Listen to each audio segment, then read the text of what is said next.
Let's talk about simple past or past simple. Okay, you can choose. You can say either simple past or past simple. We have the regular verbs and the irregular verbs.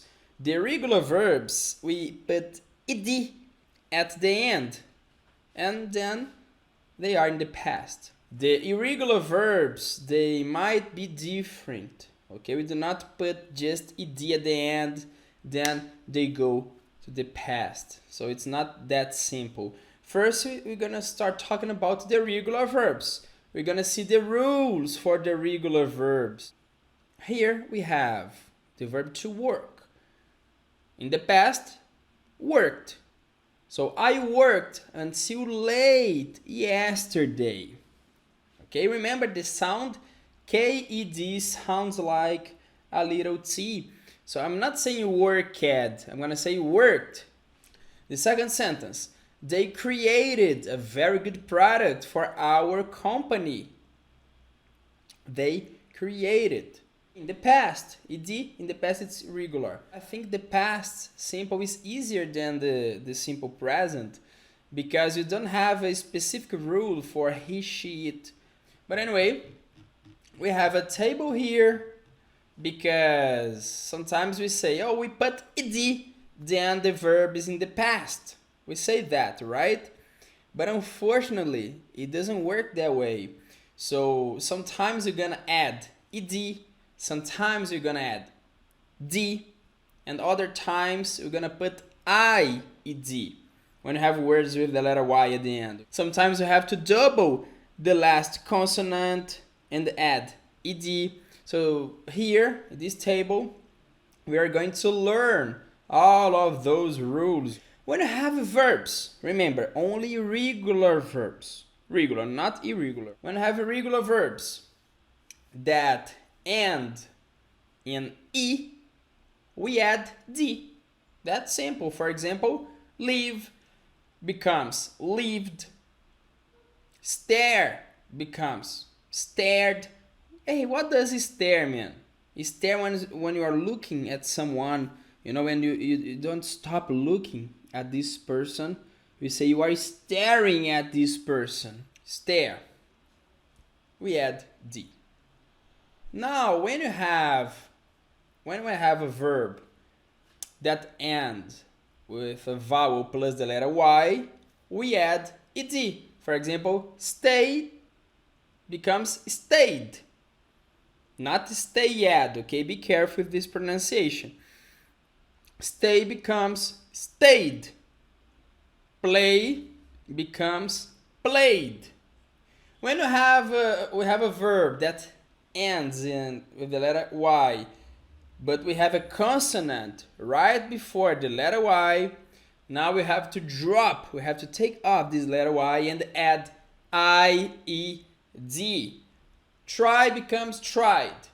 Carry becomes carried. Okay, but forget about this rule. I know sometimes it's confusing.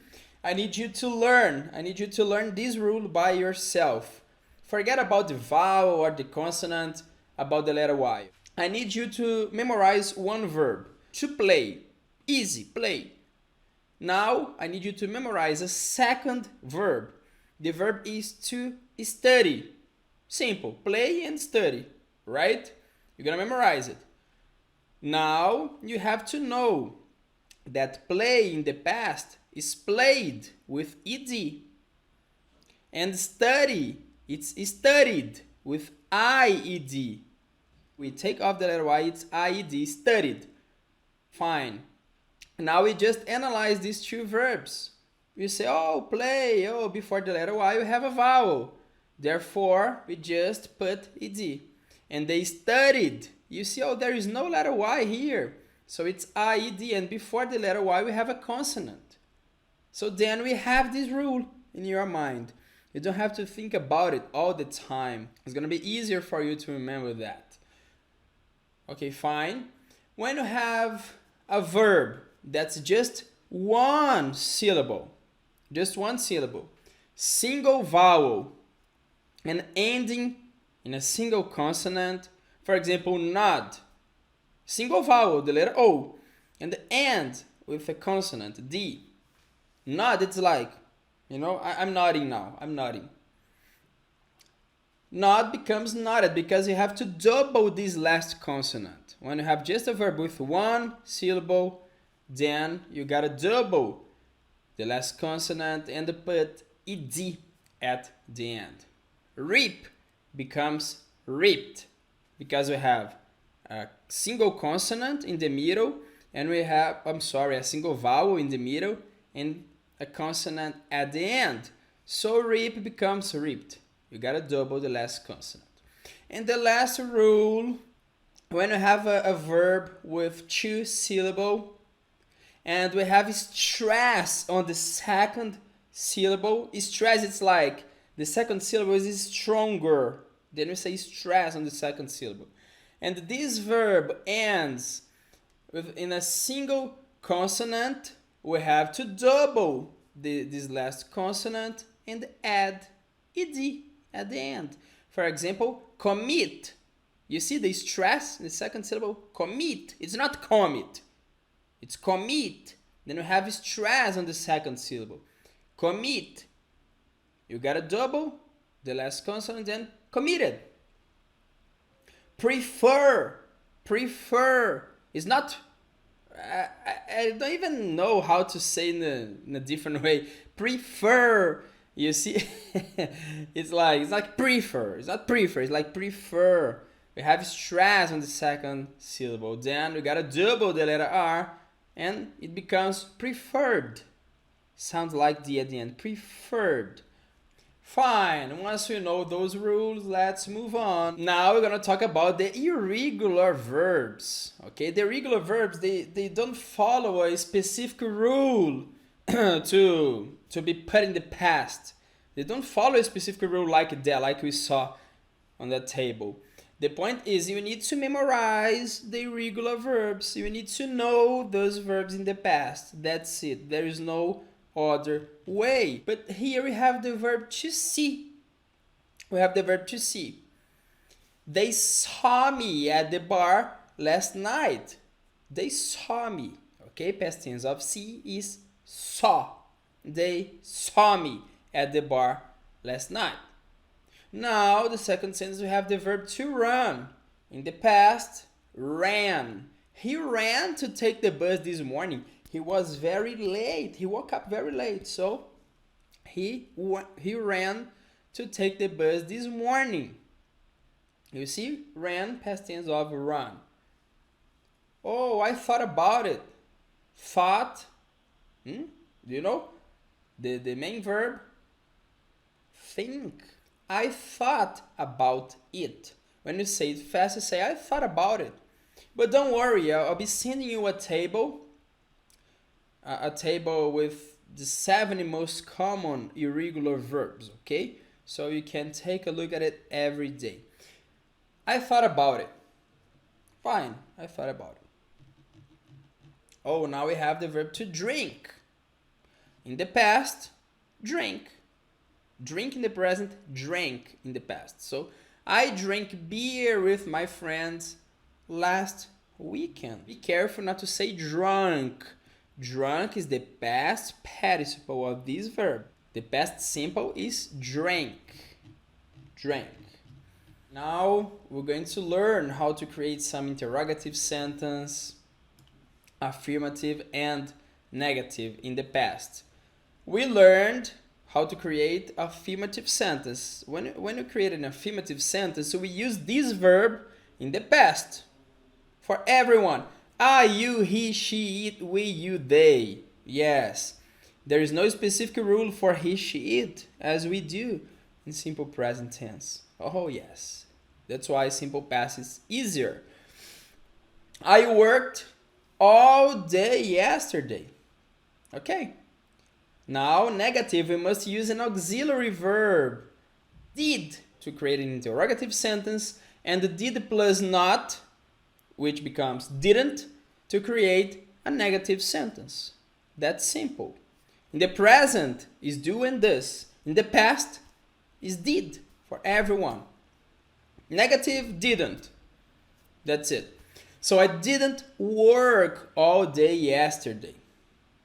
You see, when we use the auxiliary verb, the main verb must be in the infinitive. So we cannot say I didn't worked.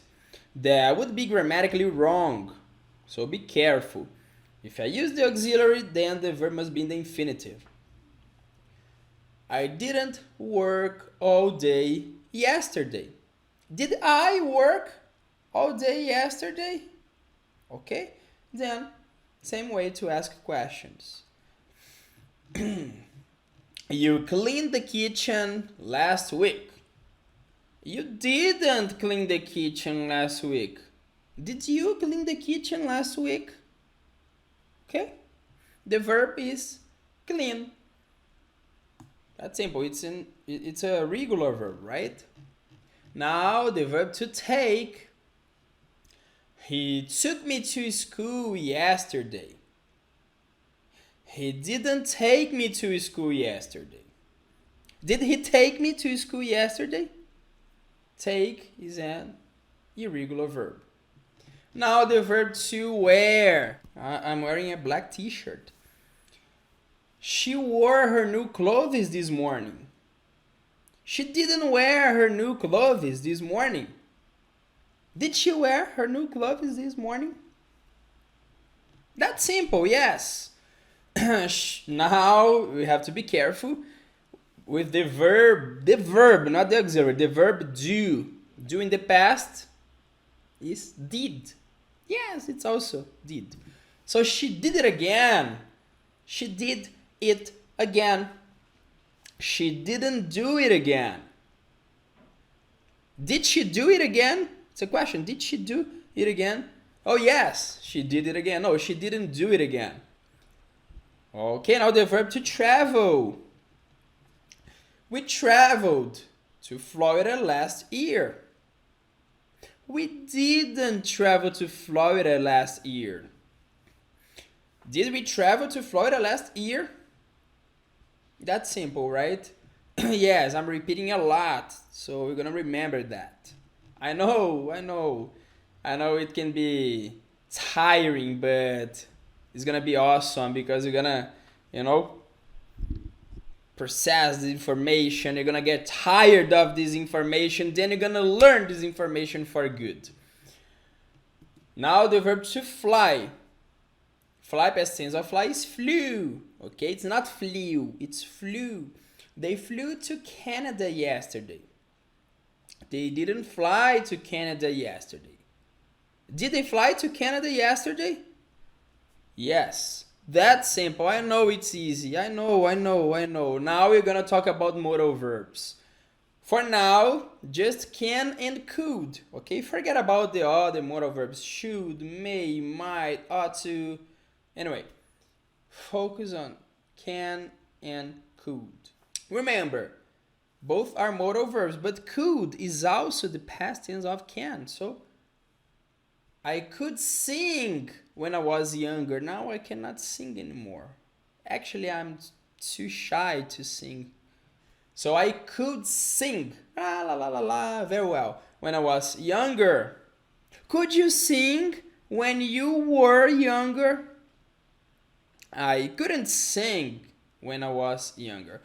Okay, you could see something is different here. When you use modal verbs in the past, we do not use the auxiliary did or didn't to create sentence and affirmative sentence, interrogative sentence, negative sentence. Oh, I'm sorry, not affirmative. We don't use did and didn't for affirmative, right?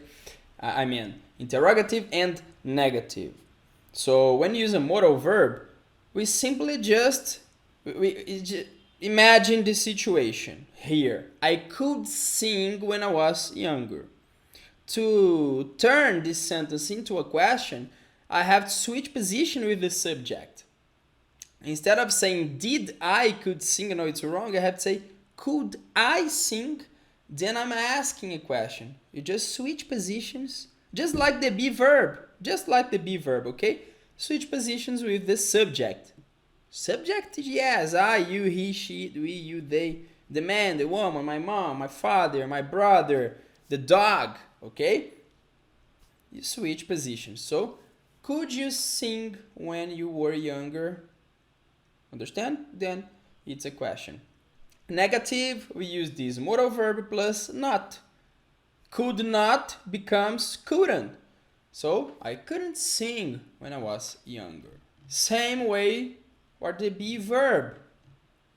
But first we need to remember the be verb in the past. In the present, first, then the past. The present is I am, you are, he, she, it is, we, you, they are.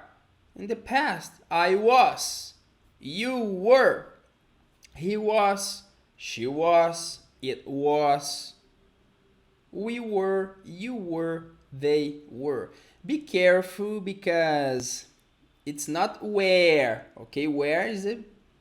The interrogative pronoun to talk about location. It's were, were. So she was at the party last night. Oh, here you see we do not use the auxiliary did to ask questions. You just switch positions with the subject. Was she at the party last night? No, she wasn't. Or she was not at the party last night. That's simple. The be verb is easy, right? Now, the best way for us to learn for good is by practicing. So let's practice it.